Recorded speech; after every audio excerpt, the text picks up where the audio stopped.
Böyle yakından çekiniz değil mi? Özellikle bu ara kaç gündemde olan patates ve soğanın yükselmesi söz konusuydu ki o her sene olduğu gibi mesela soğan ve patates özellikle düşük olduğu için bu sene rekolte azdır, verim azdır ve ürünlerin yükselmesinin az sebebi üretimin az oluşundandır. Üretimin az olduğu için de fiyatlar yükselmeye başladı. Tabii bu da takriben yaklaşık bir aydan fazla böyle bir sürekli devam ediyor. Ama sonucunda nereye var bunu da bilemiyoruz yani. Şu an özellikle patates, soğan şu an 4,5 milyon halde. Zaten dışarıda malum bize 6-6,5 arası yükselmiş. Patates de burada 3 milyondur. O şekilde devam ediyor yani. Soğan, patates bildiğiniz gibi Çukurova bölgesi Adana tarafından geliyor. Özellikle soğan o taraftan geliyor. Patatesler de çeşitli yörelerden geliyor, illerden geliyor. Ama ağırlık soğanın geliş de iyiliği de Adana tarafından. Baktığınız zaman geçen sene soğan patates normal fiyatlarındaydı. Özellikle tarlada mesela 400 iken bu normal çiftçi mesela memnun etmeyen bir fiyattı. Doğal olarak mesela bizim buradaki halın şeyleri biraz da arz talebe benziyor. Bir mal eğer azsa zaten otomatikman burada yükseliyor. Çoğu zaman zaten düşüyor. İşte geçen sene patates, soğan çoğu olduğu için fiyatlar düşüktü. Özellikle bu çiftler tarafında bu çok dile getirildi. Ne oldu bu sene her zamanki eken insanlar bu sene ekmedi. Ekmeyince ne oldu? Üretim düştü, rekor da düştü. Ve ister istemez fiyatlar belli bir süreden sonra yükselmeye başladı. Şu anki yükseliş oradan geliyor. O şekilde daha süre hiç belli değil. Ta ki belki buraların geldiği malları çatı zaman belki biraz daha düşer.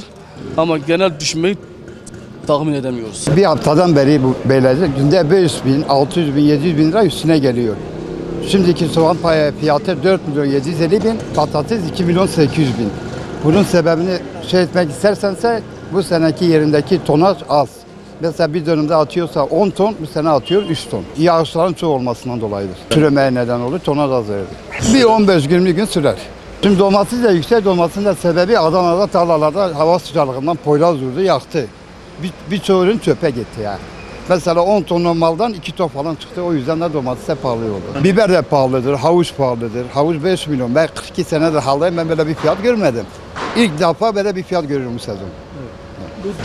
Şimdi fiyatlar yani 2-3 haftadır böyle kalktı. Daha önceden 2-2,5'tü. Şimdi 5.000 liraya çıktı. Bu da havanın sıcaklığından. Mesela Adana tarafından soğanlar, tarlalar çok iyi yandı. Mal yetersiz kalınca ne oluyor? Biraz yükseliyor. Şimdi her yerde yetişmiyor. Her yerde de yetiştiremiyorlar. Bizim insanlarımız biraz tembelleştiği için hepimiz bütün 67 vilayet 2-3 vilayete bakıyoruz. Mersin, Adana, Nevşehir, Amasya. Şimdi her yerde yetişen bir ürünü biz yetiştirmediğimiz için ne olacak? Yetmeyecek. Yetmeyince ne olacak? Yükselecek. Şimdi bu böyle de devam etmez yani. Yarın öbür gün soğan gene seviyeyi bulacak yani. Yerli salat çıktığı zaman, teze çıktığı zaman ilaki fiyatlar inecek. Bizim mesela pazarda da biraz serbestlik var. Pazarda da şimdi denetleme yok, bir şey yok.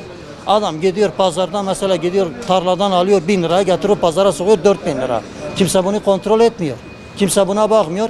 Bize mal oluyor. Denetleme yok bir, başıboş iki. Kim mal nereden getiriyor? Pazarcı gidiyor buradan şeyden getiriyor.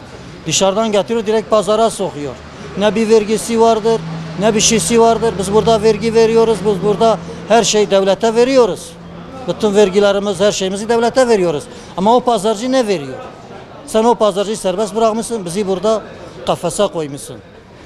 Yani bize büyük bir haksızlık buradan oluyor yani. Bir nedeni de budur yani. Çok iyi pazarcılar gidiyor mesela serbest yapmışlar. Adam pazarcı gidiyor 300 ton, 400 ton soğan depo yapıyor. Kuru soğanı depo yaptığı zaman ne oluyor? Yavaş yavaş çıkarıyor, satıyor. Bu komisyoncuları ilgilendirecek bir konu değildir. %90'ı pazarcıları ilgilendirecek bir konudur. Pazarcılar el attığı zaman böyle oluyor. Şimdi pazarcı gelip halda kuru soğan patates almıyor. Yalan atmasınlar.